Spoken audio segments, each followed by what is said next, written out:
Hey guys, I just wanted to go over this slide from your assignment yesterday. Most of you did a good job on all of the other slides, and this was the one where you seem to be the most confused. So I want to go over it, make sure that you understand how to do this. So when you're trying to find the equation of the line of best fit, but they don't give you a line of best fit, the first place you're going to start is looking at your correlation. So when I look at this, I see, you know what, this has a negative correlation. That means that its equation is going to have a negative slope. So I look for equations that have negative slopes. Well, this equation has a negative slope right here, negative x. That means its slope is actually -1. And that's the same for this one. This equation has a +1, and so does this one. So I'm not going to consider these two equations on the bottom for this particular graph. So the first thing I'm going to do is I'm going to look at it and I'm going to say, well, remember, I know that my equations are in the form y equals mx plus b. So this would be my slope. This would be my y-intercept. So I would plot a y-intercept first.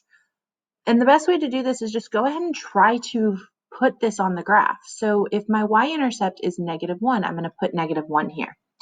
Well, we said our slope was this -1. So if slope is -1, but I'm trying to graph, remember when I'm graphing, I always need to graph rise over run. So -1 is the same as me saying -1 over +1 or +1 over -1. Both of those would equal -1. So if I'm going to graph this, if I'm doing -1 over +1, that's down 1, right 1. So down 1, right 1, then down 1, right 1, down 1, right 1, down 1, right 1. Or if I was graphing +1 over -1, that would be up 1, left 1, up 1, left 1, up 1, left 1, up 1, left 1. So my line would go like this. Now, that does seem to go through my data.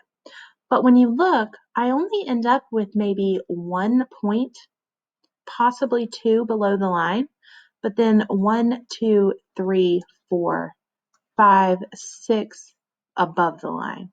So when I look at that, I would say, you know what, that does not split my data up very evenly. So because of that, I would know that this does not work for this particular graph. So I'm going to go and look at my other equation that also has a negative slope, which is this one. Well, in this equation, my y-intercept is +1. So I'll plot my y-intercept right here at +1. Now my slope is still -1.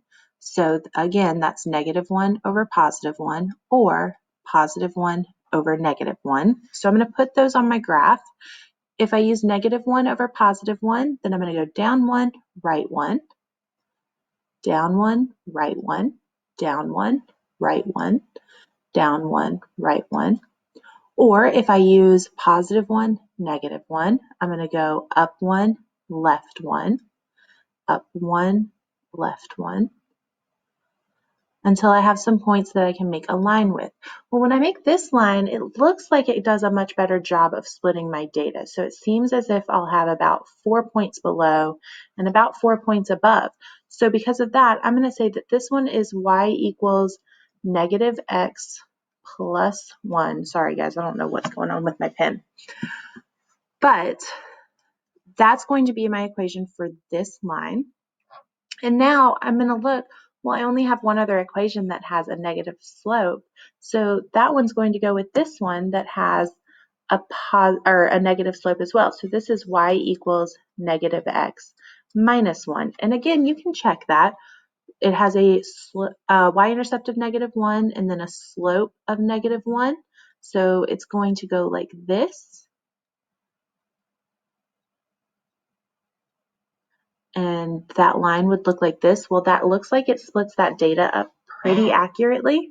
So because of that, I would say, you know what, that does work for that graph. So now I'll move on to my positive slopes. So for this one, I have y equals x plus 2. Well, that has a y-intercept of +2. So first thing I'm going to do is go up to positive 2 on my y-axis. This also has a slope of 1. Well, again, I need rise over run, so 1 is the same as 1 over 1, or that's the same as negative 1 over negative 1, because two negatives when we're dividing is going to make a positive. So if I start graphing that slope, positive 1 over positive 1 is up 1, right 1.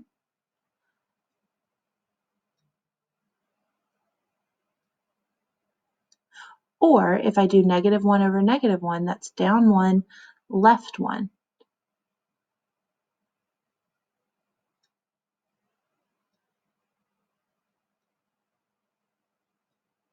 Well, when I connect these points, I'm left with this line. Well, when I look at this line, there's about 1, 2, 3, 4, 5 points below it and 1, 2, 3, 4 points above it. So I would say, you know what, that does pretty accurately split that data up. So because of that, I'm going to say that this equation should be y equals x plus 2. Well, that means that this one is going to leave us with y equals x, but you can check.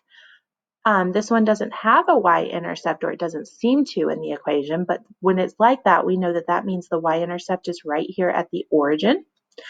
And then the slope is again positive 1, so it's up 1, right 1, up 1, right 1,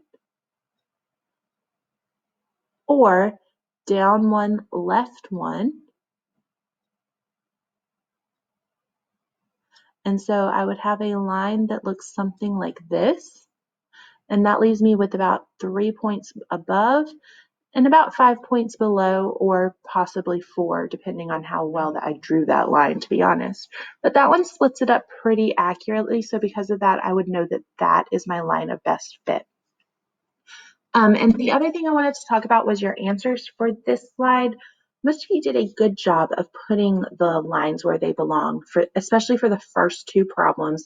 So you knew that that red line should have been manipulated, so it went something like this. And for this one, the red line needed to go a little bit more this way so that it split up the data a little bit better. But some of you struggled with this last one. For the last one, what you should have recognized was that there was no correlation. And if there is no correlation, then there actually should be no line of best fit. Because if there's no correlation, you can't fit a line to show that. All right, so today you're going to just continue practicing with lines of best fit. And if you have questions, please join my help session, especially if you have questions about the equation for the line of best fit. Have a good day.